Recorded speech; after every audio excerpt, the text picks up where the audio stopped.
Ahoy everyone! The year 2025 has come to an end, so it's time for me some games to recommend. Some you might have heard, some not, might even think they're absurd. But don't be hasty and dismiss them. Better stay a while and listen. So here are my favorites in no particular order. First up, Eventide Matter. That was a shorty. What does Steam say? Action indie RPG. Nonsense. It's crafting in space in 2D. It's underplayed, I would say, only 580 ratings, but highly positive. It's a very short game, and that's not a problem for me. I enjoyed that. It was roughly between 2 and 3 hours, and sometimes I like short and condensed experiences, of which I had a few this year. It has a good rhythm between gathering, combat, and upgrades because you get a few minutes to gather resources and build stuff with them. Then you get attacked, and after you defend the attack, you travel through hyperspace to a different area, and during the travel, you can spend some experience points on upgrades, and then you do it all over again until you finish what you're building, which even makes sense with a short story. Definitely recommend it. And again, in these videos, I don't talk a lot about price because price is very relative, it's personal, subjective, it's regional, and also there's a lot of sales. Next up, Metro Exodus. So, Metro Exodus, Steam says it's an action game. I would say it's a first-person shooter. You've heard of it. It has a lot of ratings, and most of them are highly positive. So this Metro Exodus is actually Metro 3. This was confusing for me before I played any of them. Metro 1 is called Metro 2033, and Metro 2 was called Metro Last Light. If you haven't played them and you play Metro 3, Metro Exodus, I definitely recommend watching a story recap on YouTube before you do that because it's a continuation of the story and you will miss some understanding of things. And there's also interesting, I would say, story twists at the beginning of the game, which might not be impactful at all if you don't know what happened in the previous two games. But I don't recommend necessarily playing them. I thought Metro 1 was mildly boring and Metro 2 was mildly interesting, but save your time and play only Metro 3. It's different than the other ones because it's less linear. It's more open, wherein you're given a large map to explore. There's some story elements in it, and you can go about any way as you like. But once you finish everything there is to do in this area, then you travel to a different area. And being open, obviously the game is slower paced. In open games, you cannot have a tight pacing that the developer does. So talking about pacing is a bit very subjective, depends a lot on how you play and your play style. I would say it's a little bit survival crafty, but not too much. And I found it even more immersive than the first two Metro games, which were known to be very immersive shooters. The graphics were, to me, completely spectacular, even with ray tracing, with good performance, because it's not Unreal 5 or like bad newer engines. This is not a very new game, but I played it this year, or actually last year. The English voiceover is very good, and they also have good dialects because all of this plays in Russia, and even though they speak English, they have very realistic Russian dialects. The levels are very diverse, which is new because Metro 1 and 2 played mostly in underground tunnels with a few overground levels, but now the levels which are mostly above ground have very distinct aesthetics and they look very diverse. You won't see all of them in this trailer otherwise. I mean, it already spoilers a little bit, but not everything.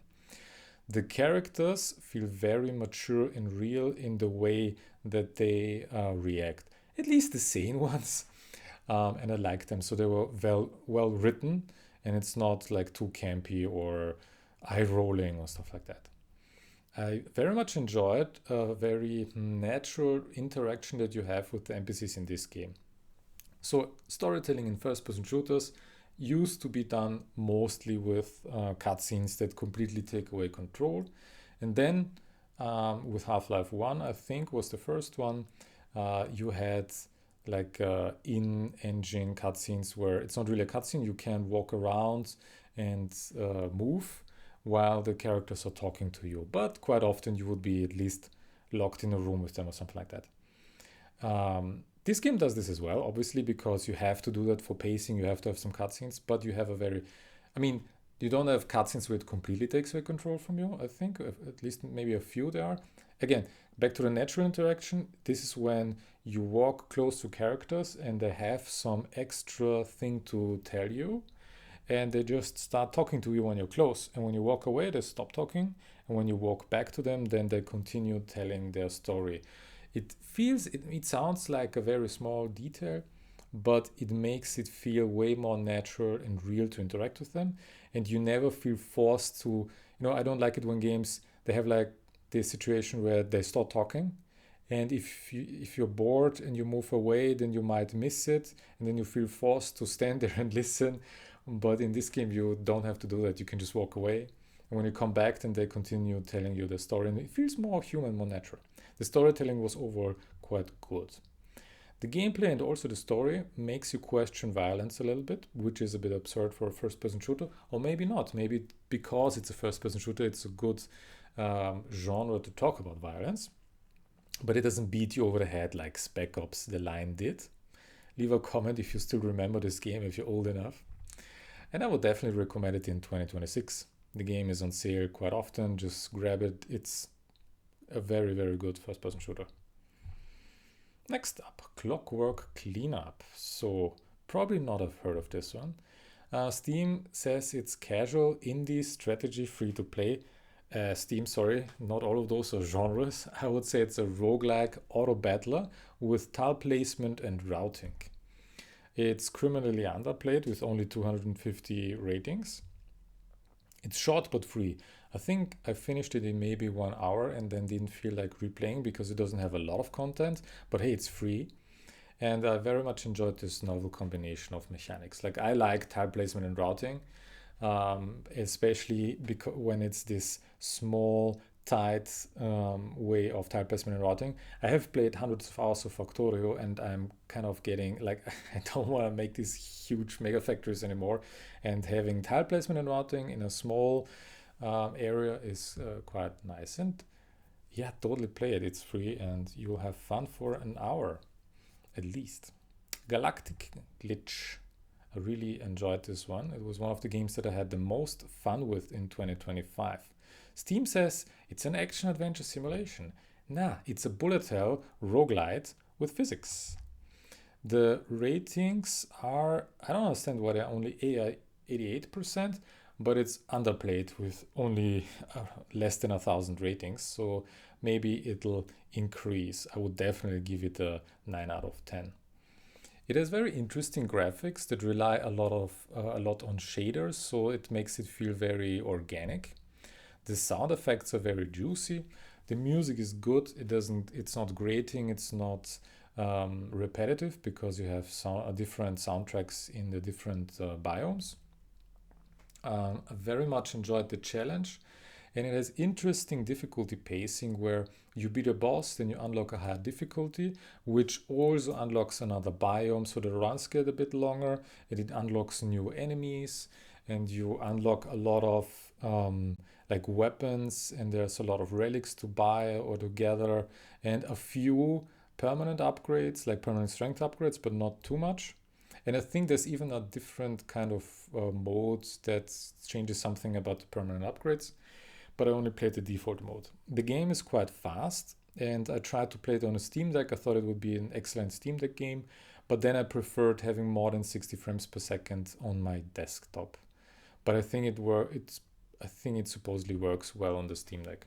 The developers are very interactive in a Discord channel, so they listen to player suggestions or feedback about bugs, etc. They're doing a lot of updates, not just bug fixes, but also adding more content into the game. And I would definitely recommend it if you are into bullet hell roguelites. But bullet hell means there's a lot of dodging to be done, but there's also a dodge button. And it's roguelike because every run is fresh. You have different weapons that you can select, different ships that you can fly, and also different powers that you can pick up. So it feels a bit like Hades. And what did I call it? Roguelike? Yeah, with physics, because you can kind of catch these asteroids and fling them back at enemies, and you can even rebound them by the gravity bubble and hit them from the back, which does extra damage. I like it. Play it. All right, next up, Archons. The Steam says it's an action adventure indie RPG. Nah, it's not. It's a solo co-op Vampire Souls-like. And it's criminally underplayed with not even 500 ratings, but the ratings are highly positive. Now you were gonna say, what the hell is a solo co-op game, man? That's an oxymoron. Well, you can play it in co-op, which I didn't. I played it solo, and when you play it solo, you get to steer two characters. And the weapons have very interesting geometrical forms. That means the positioning is extra important, not just for um, not just for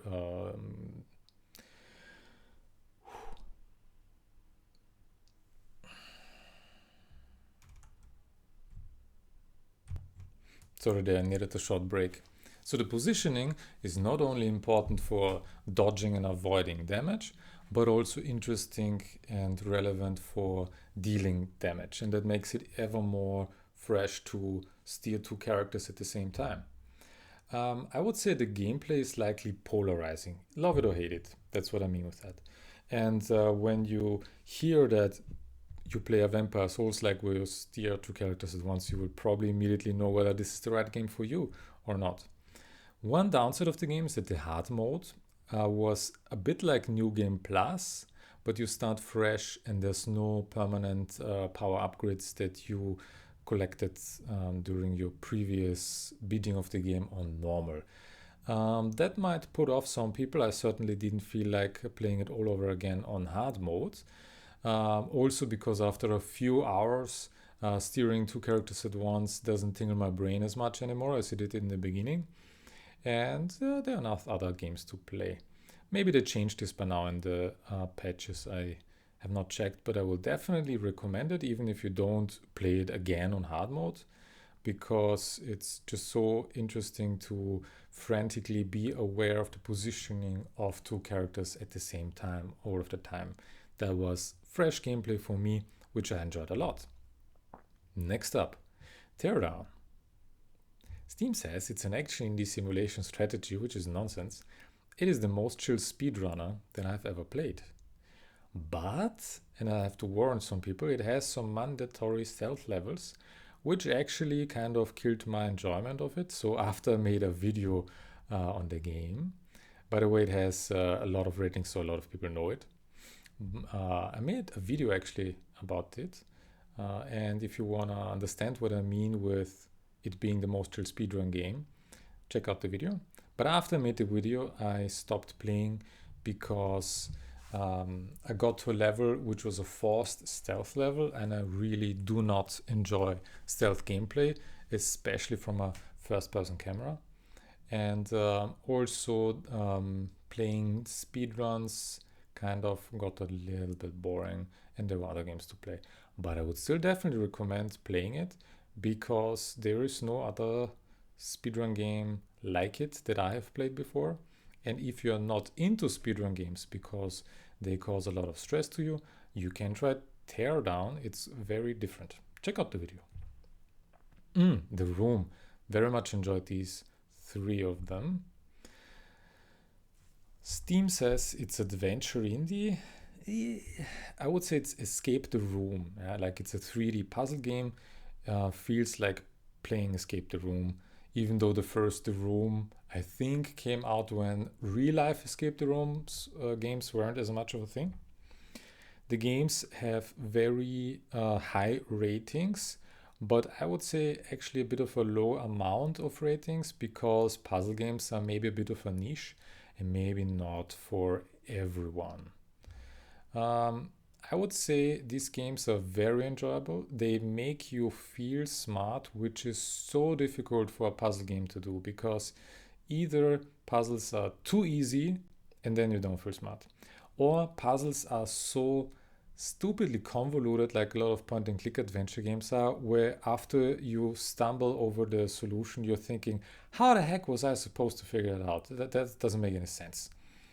But these games are very different because it's not too easy, it's not impossibly difficult, and you always feel like you were smart enough to figure it out. There's no talking a thing at all in these games, just a few letters. And for me, that's like the holy grail of puzzle games, is that you as a player feel smart playing them, and that it's really enjoyable to solve the puzzles. And these three games do it very well. Now you might have noticed that there's actually four of them, but I will definitely tell you skip number two. Number two was not good. They tried something new. They tried to go into a little bit of a horror direction, which didn't fit the game at all. And on top of that, the performance was really bad in number two. So skip it. Just play 1, 3, and 4. And there are incremental improvements in the successors over the first games, which make it even more interesting, not just in puzzle design, but also in environments and the general things that you don't expect to encounter, because they're, yeah, maybe like space and time don't behave as much the way that you would expect in our world. So that's very interesting. And I'm very much looking forward to number 5. I hope they do that. Yeah, definitely totally recommend these 3 games to you. Next up, Tower Wizard. What does Steam say? Indie RPG simulation strategy. No, Steam, stop. That's bullshit. This is a short, incremental idler game. Okay, what is incremental game or an idler game? It's a very niche genre, I would say, so a lot of you probably don't know what that is. In incremental games, you have something that you incrementally increase, so your, I would say, avatar power increases, and that's usually in an exponential fashion. So whatever happens that takes a while to progress or to do, at first it's kind of slow, and then after a while you usually get to repeat it, but it's exponentially faster, and so you get to the same place where you were, and now you can continue on the next task. And this thing of progressing and then doing the same thing but so much easier and faster kind of triggers some dopamine in us, and that's why I like it. It's the same do you remember when you played World of Warcraft and then you're level 60 and you return to the starter levels and you can just one hit the enemies and kind of feel strong? Just you feel the strength increase that your character had from level 5 to level 60, because yeah, now the maybe like story mobs, that the small bosses that gave you a hard time when you were level 10, now you can just one shot kill them, and this is kind of hitting the same feeling. And an idler game is a game that can progress while you are idle. This might seem stupid for people that have never played them, but the thing about idler games is that what you're doing is you're watching a machine that does things, and you're trying to figure out how to best improve it, like which dial and which knob to press and turn that influences the output the most. And this is an aspect that is actually also part of like city building games or like Factorio, where you have a big factory and you're just sitting there watching and trying to figure out, okay, what do I need to do to improve the output or to reach my goal? And it's also the same in city builders, where you get to a point where you just watch the city and try to figure out what's the best thing to do next. What this is not is a clicker game, and clicker games have sometimes overlap with incremental games and with idler games, but clicker games are very active, that ask you to move the mouse a lot or even click a lot. So that's not that. Not a clicker. It has a surprising amount of ratings and very good ratings, and I understand why it has very good ratings, because what puts people off of incremental games or idle games is that some of them can be an extreme time sink. Some idle games require you to play them for months, especially those that have offline progress where you get resources while the game is not even running. And not a lot of people are into that. And so yeah, in the theme of 2025, even though there were some longer games like Metro Exodus, was definitely short games where you get to experience something in a short amount of time. And I don't remember how many hours Towers it is, but it's really not a lot. And I would say this is the go-to incremental idle game if you've never played anyone before. The game doesn't waste your time like some other games do, which is very, I would say, unique because there's, yeah, for many years there have only been very slow and long incremental idle games. It's overall really short, and you have very fast prestige. What does prestige mean? In these incremental games, usually you have like exponential increase in your resources, but also exponential increase in the targets that you need to meet. And there comes a point where like your progress compared to the targets grinds to a halt, and what you can do is you can then completely start from the beginning. But when you do, that's called prestiging, and when you do that you get some extra upgrades that then make it way faster and easier to get to the same point that you were. And Tower Wizard lets you prestige really quickly, which is enjoyable. And it has a lot of quality of life features where when you prestige, you get to spend points, but you also get some auto updates that just speed up the, I would say, early game during a prestige cycle so that you get to where you were before even quicker.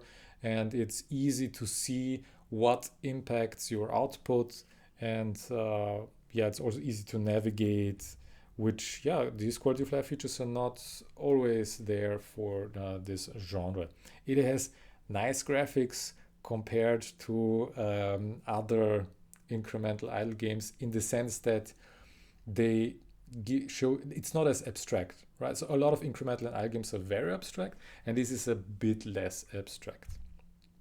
And the developer has a previous game that is free. It's called Magic Archery, and it's basically the demo for Tower Wizard. Tower Wizard expands on it a lot, and it's cheap. And I would definitely recommend it. If you've never played an incremental idle game, I would only not recommend it if, well, even if you're a personality type that gets addicted to dopamine rushes easily, even then you can play this one because it's short. Right, you won't kind of waste away your whole life into it and get addicted to it because it's short. You won't play it forever. Next one, King of the Bridge. I loved it. I really loved it. It was also a short game. Steam says it's adventure RPG strategy. Bullshit. But it's actually difficult to give it a genre because it's kind of genre defying, I would say. It looks like chess, it's not, it's definitely not chess. And that's what makes it interesting. I would still call it underplayed, even though it's maybe a bit of a niche game. I have to talk a little bit about it. So you have to cross a bridge, and there's obviously the troll. And what does the troll want? He wants to play a game, but it's not chess. It's like 11th edition advanced troll chess. And rule one of the game is if you catch your opponent in cheating, then you can cheat. So what you actually do is you play something that looks like chess, but it's not. And you have to be very careful in what he's doing, because if he cheats, then you can point at the piece that was moved, point at the rule book and catch him in cheating, and then you can cheat. But do you wanna? Ha! So the game is especially good for chess nerds, I would say. Why? Because it would be boring if it were just chess, and the rules are changed. And the way that the rules are changed are so brilliant because the things that like your most important chess skills, they do not apply here. And the way that the rules have been altered are so smart that the guys who made it have to be chess nerds themselves. The downside is maybe the game is only for chess nerds. I read a few of the reviews and some people did not enjoy it, but the ones that enjoyed it a lot were people that are a bit of a chess nerd. And I'm a bit of a chess nerd. Like I was in a chess club at once, and I have been playing chess online for a year daily or so. So not like a grandmaster, but a bit of a chess nerd. And I absolutely loved it. The interaction with the troll, like amazing. So if you have a soft spot in your heart for chess, then definitely you love it. It's even better than all of the other chess related games that you can find on Steam. I would say it's the best. Star Vaders. I'm still playing that. So, Star Vaders, what does it say? Adventure in this is bullshit. It's a roguelike deck builder with grid movement, and that's interesting. I really, really like deck builders. I'm surprised there's so few ratings. I thought more people knew of it and played it, but they're overwhelmingly positive. I would actually not say it deserves 97%. I would say it's more like 88% that I would give it. But I'm still playing it, I'm still enjoying it, even though there are some downsides. Let's say what I've written down. The gameplay is generally interesting because having a real deck builder with grid-like movement is a bit of a fresh thing, and it's not overwhelming. Like there was a game, I think it was called Gordian Quest, where it was another deck builder, roguelike deck builder. I think it was roguelike, but it was definitely a deck builder with grid movement, but you had to manage multiple decks, and it was a bit of overwhelming. And this is not like that. But yeah, it's a bit too easy for Slay the Spire veterans, I would say. I mean, I think it's mostly for Slay the Spire fans because, or not, it's not for Slay the Spire fans, but Slay the Spire fans will like it because it's a bit fresh to have grid movement extra. But yeah, it's a bit easy, but I haven't beaten every, let's say it's not Ascensions in this one, but you can have extra modifiers for the highest difficulty. The music is grating. This is one of the largest downsides. Obviously, this is subjective, but I had to turn it off because it's too stressful and repetitive. And I would say turn-based games should have calm music. Check out the music of Balatro and of Slay the Spire. They're all calm soundtracks that you can listen to for forever. They're also modular. I didn't listen too closely to the music in this one to check whether it's modular, but I just had to turn it off. And it's a pity because, yeah, then it feels a bit empty. Yeah, but that is what it is. And I dislike that enemies spawn. So when a level starts, you get the enemies, and when you kill them, new enemies spawn. And where they spawn is completely unpredictable for the player. There's no indication of where they're gonna spawn, and I don't like that because turn-based deck building games, they are about planning, and if I don't know where the enemies are gonna spawn, then I can plan a little bit less, but it's fine, it's not too bad. The game scales difficulty through numbers of enemies. Like the enemy can either take, like most enemies in the beginning take one hit. Then they get a shield, so obviously 2 hits. Then they get like regenerative shields, and there's very few enemies, mostly bosses, that take more than 2 hits. But since the game then cannot, like in Slay the Spire, for example, the enemies just have more hit points, etc., and deal more damage. Do they have more hit points? I don't quite remember. But there's other ways to scale difficulty, and in this game you get more and more enemies. Enemies that spawn enemies when you kill them, etc. That makes it so that whatever deck you build, you will need some way of doing something similar to a board clear, where you just kill a lot of enemies at once on the higher difficulties, and I think this maybe a little bit limits the way that you can play. I would definitely recommend it for deck building fans. There are a lot of different pilots, so to say, so it's like 3 characters, and I didn't even try the second yet because I'm still having fun with the first 2. And for each character you can have different pilots, which means you get a different starting relic and different cards. And The gameplay is the bomb. It's really good. I'm still having fun with it, even though it's not like I win most runs. The runs are also maybe a bit long, but I think I'm probably winning over 90% of the runs. But I'm still having a lot of fun with it. And yeah, if you like deck building games, check out Star Vaders. Next up, Mage Tower Massacre. All right, action indie. It's an old school arcade top-down shooter. Oof, criminally underplayed, guys. 18 ratings, come on. But I understand because do you remember Flash games? It kind of feels like a Flash game, but in the best kind of way. It feels like one of those best Flash games that you would play a lot and then tell your friends, and then everybody plays them.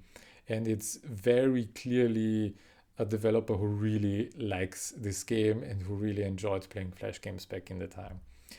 I would say it's not for everyone because the game is a bit like a score attack game. So you do unlock more stuff and more. I think there's some permanent avatar upgrades, and you do unlock more levels. But yeah, here the permanent avatar upgrades in the background. But some people need more. They cannot just play high score games. But I had some fun with it. Really enjoyed it. So the core gameplay is really tight, and whenever you lose, you only have yourself to blame. And the dev is nice. He kind of reacted to feedback well. Next up, Slots and Daggers. Okay, Steam, hit me. What is it? Simulation strategy. Guys, no. So it's a roguelike slot machine. Unfortunately, the video is not playing in the background. Roguelike slot machine, but it's very different from, what was it called? Clover Pit. It's not like that at all. Wow, 5,000 ratings. Yeah, I mean, that's to be expected because roguelites are very popular right now, very highly rated. The game is very short, so you cannot compare it to, yeah, Slay the Spire or Balatro or something like that. So you will finish it in a day or two or maybe less. I don't quite remember. The scope is limited, right? The upgrades that you have, the possible ways that you can shape your run are limited. Obviously, it's it's a small but tight game. It's very juicy. Like all of the things move around physically, and it's shaking and it's wobbling, and the sounds are nice. So that's what I mean with juicy. Very well done sound effects and graphics, and I would definitely recommend it. And it's short, so you cannot get addicted or something. It's not really I don't know, like a casino type of game. All right, I had a short break. I'm back. Next up, Claire Obscure Expedition 33. You will have heard of it. Steam says it's action RPG. I would say it's technically a JRPG, but they solely find it with a parry. And I have not played a lot of JRPGs, only like 5 or so, because I don't like the gameplay formula. It was a bit boring to me. But the way that they changed it, and it's obviously not the first JRPG that did it, but to me it was the first that changed the formula. It made it more enjoyable for me to get engaged into the actual gameplay, and I enjoyed the actual gameplay. You will have heard of the game. It has very high ratings and a lot of ratings, and it's getting some hate. I don't understand why. It's not really hype that the game is getting before it was. Hype is before the game gets released.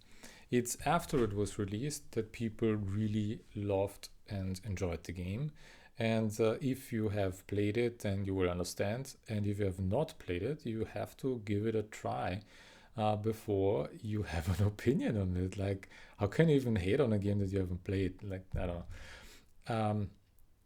It's for me the game of the year, and this would be my summary. It's a true piece of art with fantastic music, mature characters, and a soul touching story relatable to every human. And when I say it's a true piece of art, that does not mean that the other games are not art. Man, of course they are art. It's just, I tried to make a video on Clear Obscure Expedition 33, and it's hard to put into words how and why this game is transcendental in a way, because it's not just a JRPG. It is pure art. I don't know how to put it into words. For me, it's a 10 out of 10. It's really amazing. Like maybe a 9 out of 10 because the graphics performance was not great because it was done with Unreal 5. But still, it's just so good. I can look over the performance. It runs certainly well enough to be played. There is just tons of soul put into everything, into the world, the characters, the story, the music. It's like when you watch a movie like Lord of the Rings, right? Can you say it's pure art or transcendental or better than movies that did not have as much attention to detail put into everything, right? So this is the way that I see Clear Obscure Expedition 33. It will be a game that I will probably replay in a couple of years, just like I rewatch Lord of the Rings every couple of years, because the people who made it loved it, and you can feel it everywhere. The story was very special because it helped me mourn, and this is something that no other game. I mean, you don't have to mourn that often in your life, but it touched me and helped me, and this might be a reason why a lot of people love it. And not a lot of games, not even a lot of movies and books are capable of doing that. You will cry very, very likely when you play the game, but you will also laugh. So it's very highly emotional, the story, and the way that it's told is fantastic. The characters are very mature and exceedingly well written and acted, so there has been mocap in use. And I stress this, that the characters are mature, because a lot of movies and games, etc., have such immature characters that it's painful. It kind of makes you not wanna watch the cutscenes at all, or just wanna shut off. And I hate that. And having mature characters, unfortunately, is not the norm. And I will forever recommend this game. It's very special to me. It's fantastic. And I hope you will play it because it's amazing. Next up. Those were the main games. Now I have some notable mentions. I tried the early access of Die for the Lich. Die for the Lich is a rogue-like, not really a deck builder, but like a dice. It's like Slay the Spire with dice, where you have some way to interact with the dice, and it's interesting in general, but currently there's a low item pool since it's in early access. It's not finished yet, and otherwise it's a bit rough around the edges, and I would say wait for release. Next up, Roll. Roll is a game for dice and incremental dice. So if you like dice in general and if you like incremental games, you might enjoy Roll a lot. You will start with one die.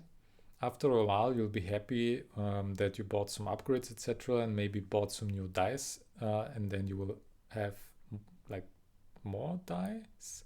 But as you see in the video, there's a search function for your dice because you get to have that many.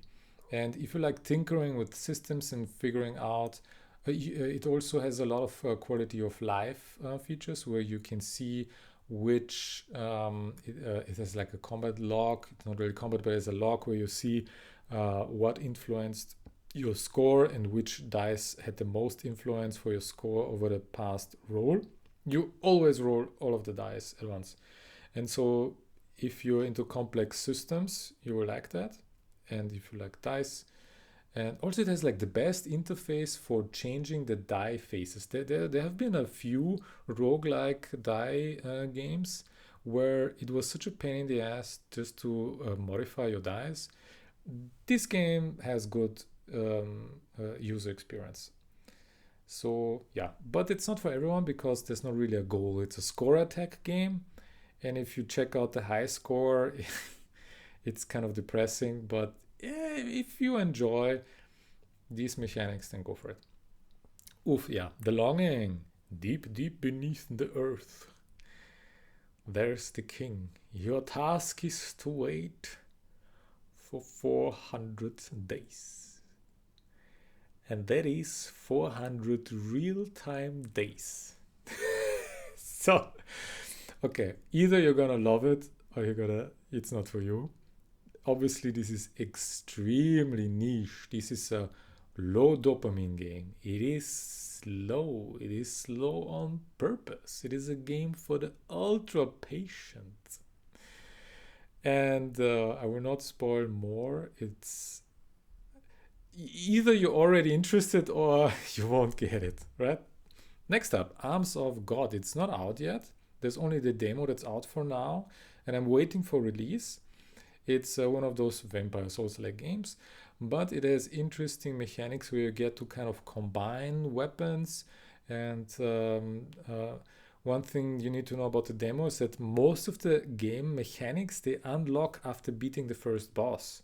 So before that, it looks kind of borderline broken and bland, but after you beat the first boss, it gets more and more interesting. And I played it a bit. The devs are reactive.